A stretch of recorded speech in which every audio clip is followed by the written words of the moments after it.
Question number one. In a situation, the contact force by a rough horizontal surface on a body placed on it has constant magnitude. If the angle between this force and the vertical is decreased, the friction force between the surface and the body will, और ये चार option दिए हैं। देखो question में बोल रहा है कि जो कांटेक्ट फोर्स है वो उसका मैग्नीट्यूड है कांस्टेंट। अब हम लोग क्या कर रहे हैं, जो एंगल है made by the contact force with vertical उसको डिक्रीज कर रहे हैं। तो क्वेश्चन में पूछ रहा है कि what is the friction force. Friction force क्या होगा, इंक्रीज होगा, डिक्रीज होगा या क्या होगा। तो देखो बड़ा ही सिंपल कंसेप्ट है यहाँ पे। जो हम लोग दो फोर्सेस बोलते हैं ना, फ्रिक्शन और नॉर्मल, जैसे suppose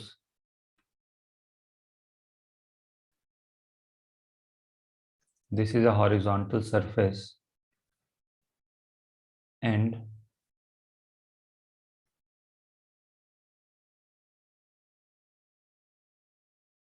this is a block. Okay,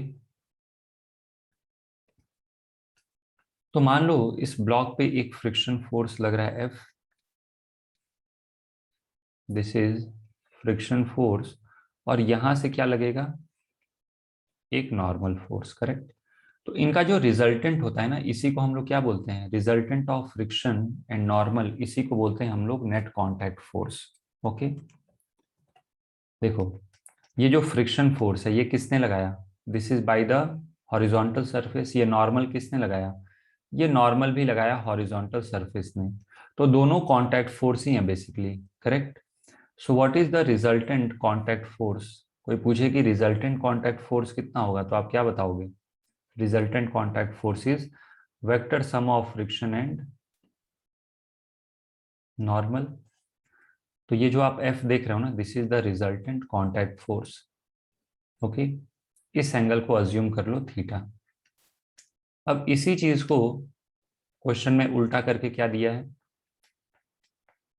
this angle is theta. समझ में आ गया। इस F को क्या बोलते हैं, F is contact force. Okay, so what is contact force, vector sum of friction and normal force. अब इसी को प्रॉब्लम में ऐसे दिया है, क्वेश्चन में दिया गया है कि this is a contact force. Okay, देखो ऐसे उल्टा कर दिया है। तो this is contact force F, और ये वर्टिकल के साथ कितना एंगल बना रहा है, this makes an angle theta with the vertical. F is contact force जो कि क्वेश्चन में दिया गया है, contact force of constant magnitude, force of constant magnitude. Question में क्या लिखा था कि इसका जो मैग्नीट्यूड है कांटेक्ट फोर्स का, ये कांस्टेंट है।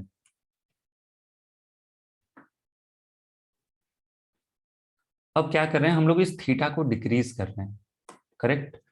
तो बच्चों मुझे ये बताओ कि इसके जो दो कंपोनेंट्स लोगे। करेक्ट, थोड़ी देर के लिए भूल जाओ इस चीज को। देखो अब ये जो F है ना, इसके दो कंपोनेंट हैं। ये क्या होगा, this is F sine theta and this is F cos theta. इसको हम लोग बोलते हैं नॉर्मल और इसको बोलते हैं फ्रिक्शन। तो actually what is friction force, friction force को हम लोग कैसे डिफाइन करते हैं, this is component of contact force along the contact surface. What is normal force? So normal force is component of contact force which is perpendicular to the contact surface. Okay. तो friction क्या होता है बताओ, friction होता है component of contact force parallel to the surface. Normal क्या होता है, normal is component of contact force which is perpendicular to the contact surface. क्या मेरी बात समझ में आ गई। अब साइन थीटा डिक्रीज होगा तो friction is equal to F sine theta. Okay, when theta decreases, sine theta decreases, और फ्रिक्शन फोर्स भी क्या होगा, डिक्रीज होगा। सो व्हेन थीटा डिक्रीजेस,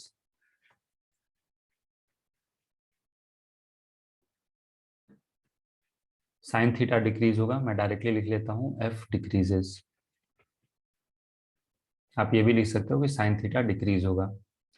तो क्वेश्चन में यही पूछा है कि the friction force between the surface and the body will, तो करेक्ट आंसर क्या हो जाएगा? B.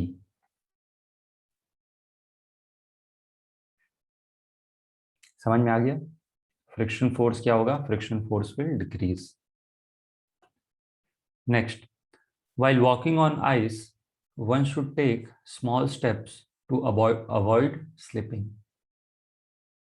This is because smaller steps ensure, देखो जब हम लोग आइस पे वॉक करते हैं या फिर किसी भी फ्रिक्शनलेस सरफेस पे वॉक करते हैं, करेक्ट, तो वहां पे हमें छोटे छोटे स्टेप लेने चाहिए।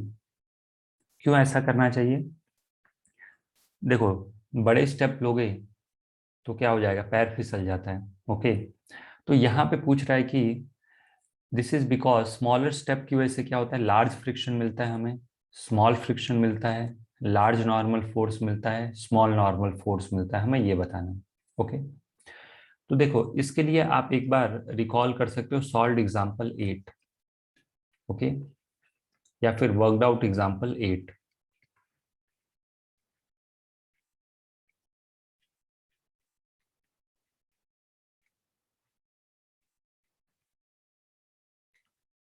ओके, देखो इस प्रॉब्लम को दो तरीके से एक्सप्लेन कर सकते हैं। एक तो अप्रोच ये हो सकता है कि हम लोग टॉर्क यूज कर ले, लेकिन टॉर्क तो अभी पढ़ा नहीं है। तो दूसरा अप्रोच ये होगा कि हम लोग वर्कड आउट एग्जाम्पल 8 को ऑब्जर्व करें। देखो वहां पे एक कंडीशन हमने बताई थी कि suppose this is a block. Okay, तो मैं डायरेक्टली ये समझाऊंगा नहीं, डायरेक्टली मैं ये रिजल्ट कोट कर देता हूँ आपके सामने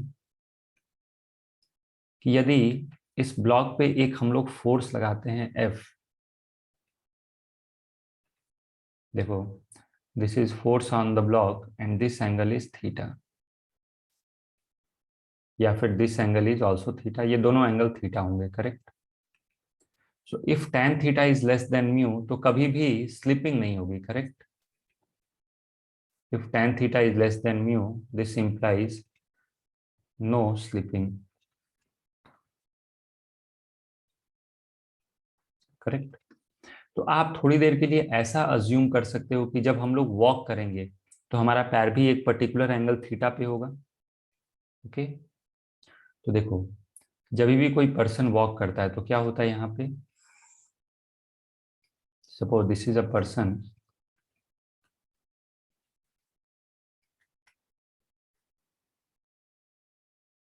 ओके, अब मान लो ये पर्सन ने वॉक करना शुरू किया, तो वॉकिंग के टाइम क्या होगा? इसका एक पैर होगा पीछे की तरफ,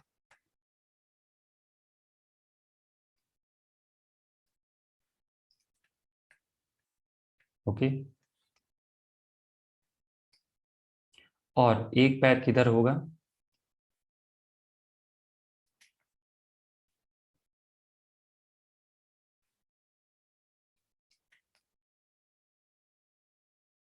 आगे की तरफ, करेक्ट। अब यहाँ पे देखो, ये सरफेस पे फोर्स कैसा लगाएगा? इसका जो पैर होगा ये सरफेस पे हम लोग मान लेते हैं कि चलो इसको पॉइंट ऑब्जेक्ट की तरह ट्रीट कर लें क्या? चलो जैसा भी ड्रॉ किया है वो तो आप समझ ही जाओगे।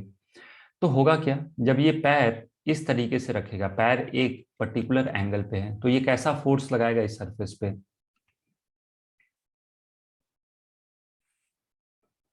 देखो दिस इज द सरफेस, और यहाँ पे जो फोर्स लगा रहे हैं हम लोग, ये जो पैर होगा ये क्या करेगा? एक पर्टिकुलर एंगल पे फोर्स लगा रहे हैं। ओके, इस एंगल को यहाँ से हम लोग क्या बोल सकते हैं कि this angle is theta, this angle is theta, correct. समझ में आ रही मेरी बात? ये एंगल्स को मैंने थीटा मार्क कर दिया। तो पैर अगर जो वर्टिकल के साथ थीटा एंगल बना रहा है तो क्या मैं बोल सकता हूं कि ये भी एंगल थीटा होगा? यस, ये भी एंगल थीटा हो जाएगा, दोनों एंगल बेसिकली थीटा ही आएंगे, करेक्ट। तो यहां से आप खुद सोचो, स्लिपिंग नहीं होने के लिए थीटा मुझे कम से कम चाहिए, क्यों? क्योंकि मान लो this is coefficient of friction mu, okay, this is force F, तो अगर जो मैं सिर्फ इसको एक पॉइंट ऑब्जेक्ट की तरह ट्रीट करूं, ओके, तो क्या क्या लगेंगे, इस फोर्स के दो कंपोनेंट हो जाएंगे, एक हॉरिजॉन्टल और एक वर्टिकल। जितना वर्टिकल को नॉर्मल बैलेंस करेगा और हॉरिजॉन्टल को फ्रिक्शन बैलेंस करेगा, करेक्ट। देखो इसके दो कंपोनेंट हो जाएंगे, एक हो जाएगा एफ कॉस थीटा और दूसरा हो जाएगा एफ साइन थीटा।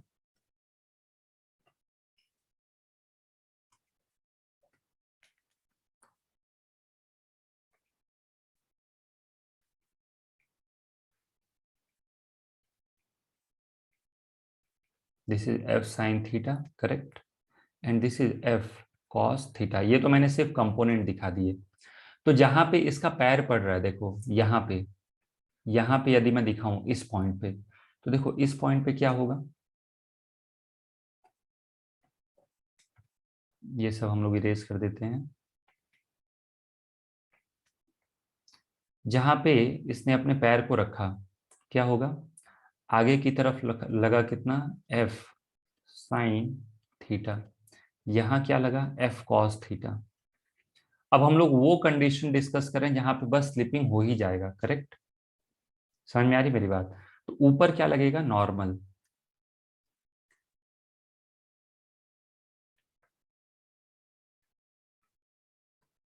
और यहाँ पीछे क्या लगेगा, फ्रिक्शन।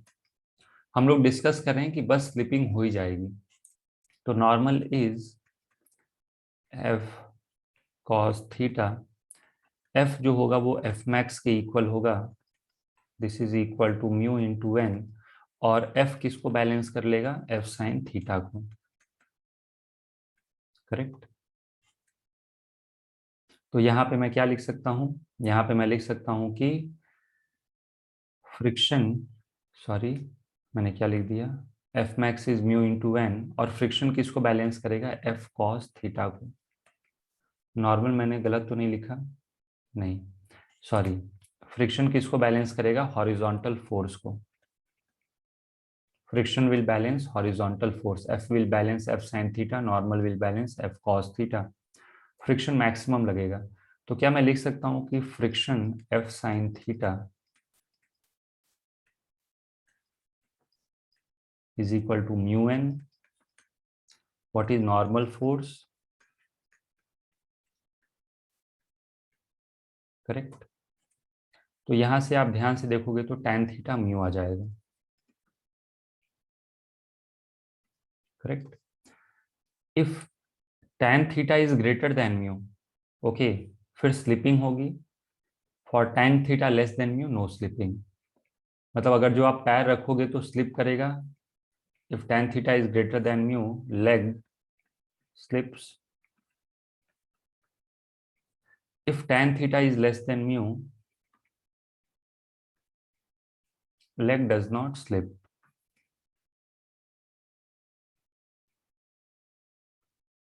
करेक्ट। समझ में आ गया। अब देखो, जब आइस पे वॉक करते हो म्यू कम होता है, yes, for ice, ice mu is small, correct. This implies tan theta should also be small.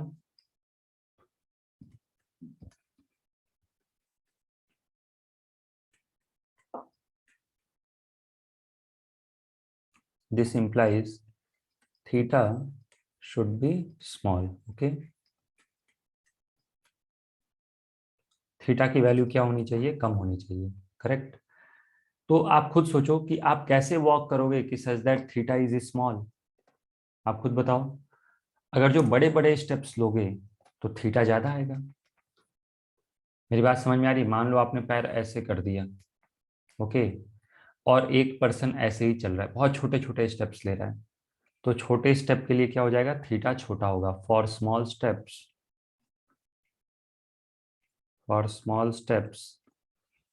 Theta is small, okay. तो जब हम लोग छोटे स्टेप्स लेते हैं तो जो फ्रिक्शन होता है ना, वो कम रिक्वायर्ड होता है, करेक्ट। समझ गए मेरी बात। अब देखो ऑप्शन जो है ना, क्वेश्चन तो अच्छा है लेकिन ऑप्शन बड़ा कंफ्यूजिंग है, मतलब एक एम्बिग्यूटी है क्वेश्चन के अंदर। कि ये कौन से फ्रिक्शन की बात कर रहा है, जो रिक्वायर्ड फ्रिक्शन है या जो लग रहा है। ओके, तो एक्चुअली जब हम लोग छोटे स्टेप लेते हैं तो रिक्वायर्ड फ्रिक्शन जो होता है वो कम होता है, स्मॉलर फ्रिक्शन इज रिक्वायर्ड। और आप बोल सकते हो कि स्मॉलर फ्रिक्शन में भी हमारा काम चल जाएगा। So which option is correct, B. तो जब हम लोग छोटे छोटे स्टेप लेते हैं तो कम फ्रिक्शन में ही हम लोग वॉक कर सकते हैं। ओके, जब बड़े स्टेप लोगे तो ज्यादा फ्रिक्शन चाहिए, और ज्यादा फ्रिक्शन आइस पे अवेलेबल नहीं है। ओके,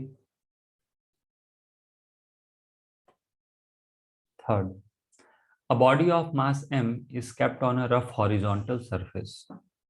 Coefficient of friction दिया है mu. A person is trying to pull the body by applying a horizontal force, but the body is not moving. The force by the surface on A is F. Block A पे the body by the surface on A is F, where F is equal to, देखो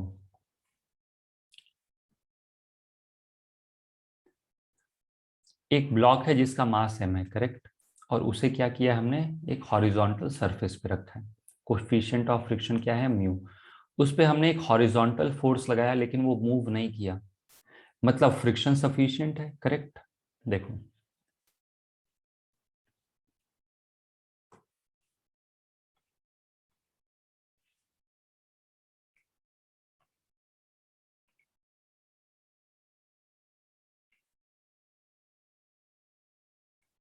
इस पे मैंने एक horizontal force लगाया F external, इसको F से मत दिखाना क्योंकि क्वेश्चन में एफ कुछ और पूछा है, लेकिन बॉडी मूव नहीं हुआ।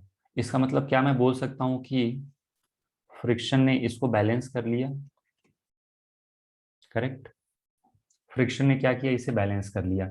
नीचे क्या लगेगा, mg, और ऊपर क्या लगेगा, नॉर्मल। ओके, तो since the body does not move, body does not move, static friction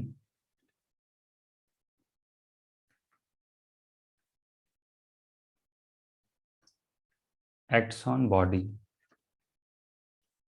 okay, क्या ये स्टैटिक फ्रिक्शन मैक्सिमम लगेगा, नहीं, जीरो से मैक्सिमम तक कुछ भी हो सकता है। What is maximum value of static friction, याद रखना एफ मतलब मैं स्टैटिक लिख रहा हूँ।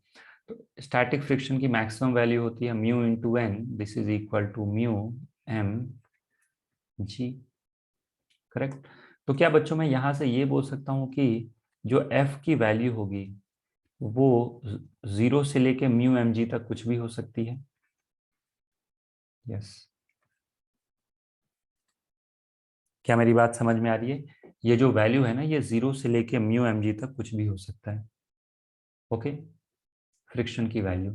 लेकिन ये तो हमने फ्रिक्शन का रेंज निकाला, क्वेश्चन में क्या पूछ रहा है, force by the surface on A, मतलब ब्लॉक पे सरफेस कितना फोर्स लगाएगा, वो दिया है क्वेश्चन में एफ। तो अभी मैंने बताया फ्रिक्शन भी सरफेस ने लगाया और नॉर्मल भी किसने लगाया, सरफेस ने लगाया। तो नेट फोर्स क्या हो जाएगा, देखो दिस इज द ऑब्जेक्ट, यहां से फ्रिक्शन फोर्स ऐसे लगा और यहां से नॉर्मल फोर्स ऐसा लगा, करेक्ट। तो क्या ये हम बोल सकते हैं कि this is the resultant force है, yes.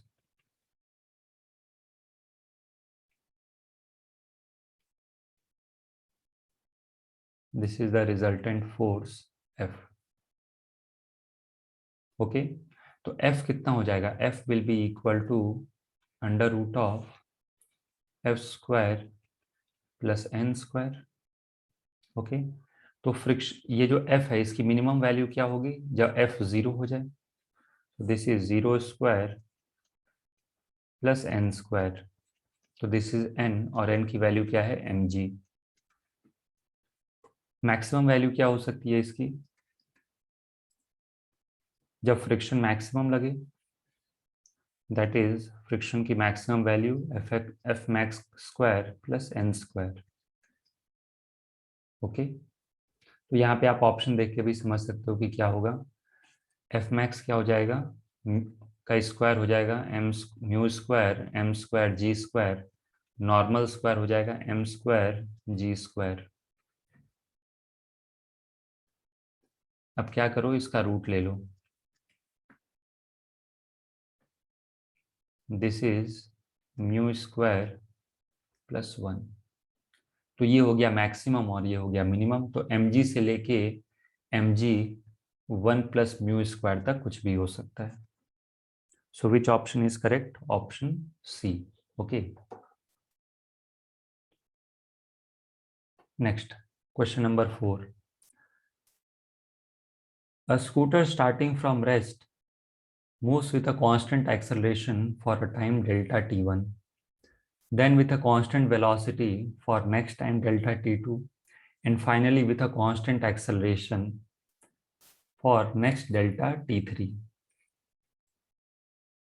to come to rest। तो देखो, पहले एक्सेलरेट किया, फिर कांस्टेंट वेलोसिटी, फिर इसका डिसलरेशन हुआ।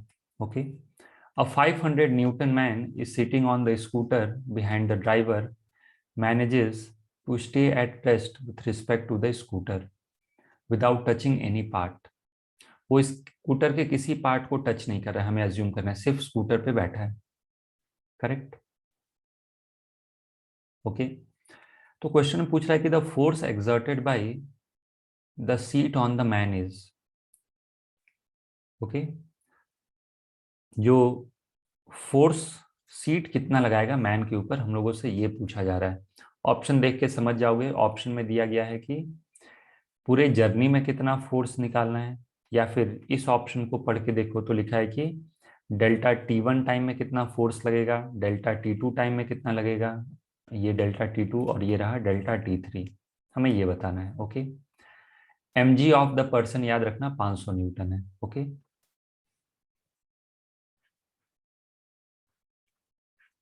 तो देखो, suppose this is the person,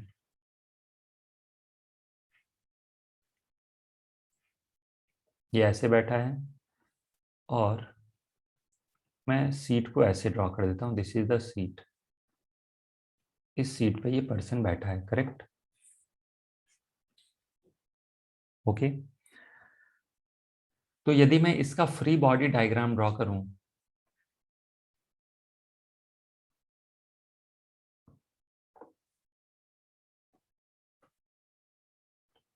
पहला for time T less than delta T one. तो for time T less than delta T one में क्या इसके पास कुछ एक्सेलरेशन है, बताओ बच्चों। यस, तो इस पर्सन का यदि मैं फ्री बॉडी डायग्राम ड्रॉ करूं, देखो इसके पास कुछ आगे की तरफ एक्सेलरेशन है ए। ओके, तो होगा क्या, इसका यदि फ्री बॉडी डायग्राम ड्रॉ किया जाए, देखो ये, तो नीचे की तरफ क्या लगेगा, नीचे की तरफ लगेगा M G, that is 500 newton. Correct. ऊपर क्या लगेगा, नॉर्मल। ये नॉर्मल कौन लगा रहा है, सीट। ये सीट पे बैठा है ना, ये कुर्सी पे बैठा है। तो ये कुर्सी क्या करेगा, यहाँ से ये जो कांटेक्ट पॉइंट आप देख रहे हो ना, यहाँ पे जहाँ पे ये बैठा होगा, इस कांटेक्ट पॉइंट से एक नॉर्मल लगेगा। करेक्ट। ओके, समझ गए। लेकिन अब आप सोचोगे कि अच्छा फिर ये एक्सेलरेट कैसे करेगा, एमजी और नॉर्मल ने तो एक दूसरे को बैलेंस कर लिया। ओके, नॉर्मल भी कितना हो जाएगा, normal is also equal to 500 newton. Okay, तो एक्चुअली जो ये कांटेक्ट पॉइंट है ना, पर्सन के बॉडी का जो कांटेक्ट पॉइंट होगा और जो सीट होगा, वो यहां से सीट एक फ्रिक्शन फोर्स आगे की तरफ लगाएगा। समझ में आया मैं क्या बोल रहा हूँ। ओके, देखो एक और डायग्राम में मैं आपको दिखा देता हूँ ड्रॉ करके।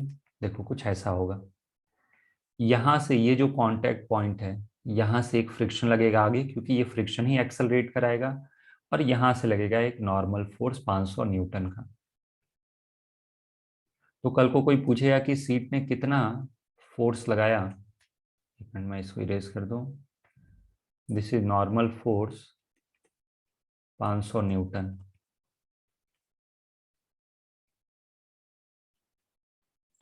तो नेट फोर्स जो है, this is the net force, क्या ये आपको दिख रहा है 500 से ज्यादा आएगा? यस, वो डिपेंड करेगा कि एक्सेलरेशन कितना है। This is F square plus 500 का स्क्वायर, क्या ये 500 से ज्यादा है? यस। इसका मतलब जब ये एक्सेलरेट कर रहा है तो क्या होगा, जो फोर्स लगेगा वो 500 न्यूटन से ज्यादा लगेगा। ओके, समझ में आ गया? अब जो अगला डिस्कशन है, ये तो समझ में आ गया कि पहला डेल्टा T1 के लिए, फॉर डेल्टा T1 क्या मैं बोल सकता हूँ कि जो फोर्स है वो 500 न्यूटन से ज्यादा लगेगा, जो सीट है वो 500 न्यूटन से ज्यादा फोर्स लगाएगा on the man. Delta T2 में क्या है, एक्सेलरेशन जीरो है। सेकेंड पार्ट, डेल्टा T2 में अगर जो डिस्कशन किया जाए, फॉर डेल्टा T2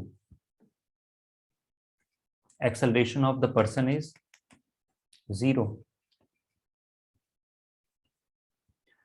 एक्सेलरेशन यदि जीरो है, इसका मतलब क्या हो जाएगा बच्चों बताओ? mg नॉर्मल एक दूसरे को बैलेंस कर लेंगे, दिस इज mg, और ऊपर क्या लगेगा, नॉर्मल। ओके, मतलब इफेक्टिवली सीट ने कितना फोर्स लगाया, 500 न्यूटन का। समझ में आ गया? तो आप लिखोगे कि F is equal to 500 newton. तो इस केस में फोर्स F क्या है, आप लिख लेना, फोर्स अप्लाइड बाय, मैं लिख दूं force applied by seat on person, and this is equal to कितना, 500 न्यूटन। समझ में आ गया? थर्ड,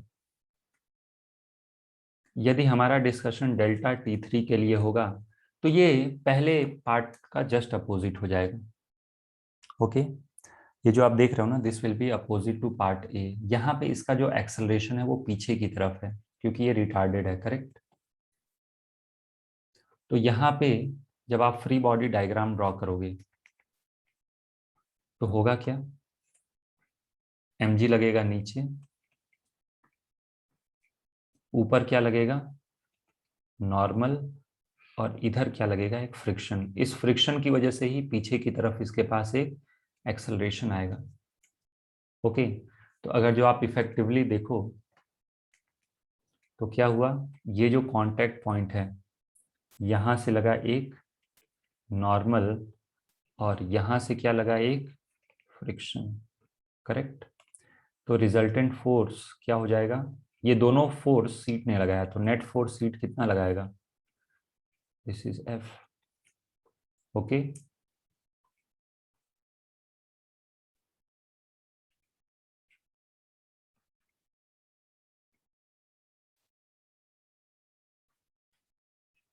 कितना हो जाएगा ये, this will B F square plus 500 square. तो यहाँ पे आपको दिख ही रहा है कि एफ इज ग्रेटर देन 500, मतलब जब इसका एक्सेलरेशन होगा या रिटार्डेशन होगा तो force applied by the seat on the person will be more than 500 Newton. जब कांस्टेंट वेलोसिटी से जा रहा है तो एग्जैक्टली 500 न्यूटन आएगा। ओके, क्योंकि देखो जब हम लोग एक्सेलरेट करते हैं ना या फिर रिटार्डेशन होता है तो एक फ्रिक्शन फोर्स चाहिए होता है, और वो फ्रिक्शन फोर्स कौन लगाता है, सीट, करेक्ट।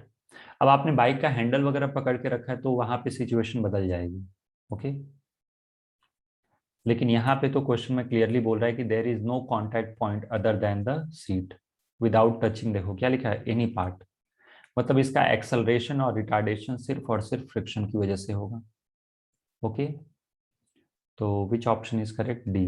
डेल्टा T1 और डेल्टा T3 के लिए force will be more than 500 Newton, और डेल्टा T2 के लिए दिस विल बी 500 न्यूटन। तो ये भी अच्छा क्वेश्चन है। ओके।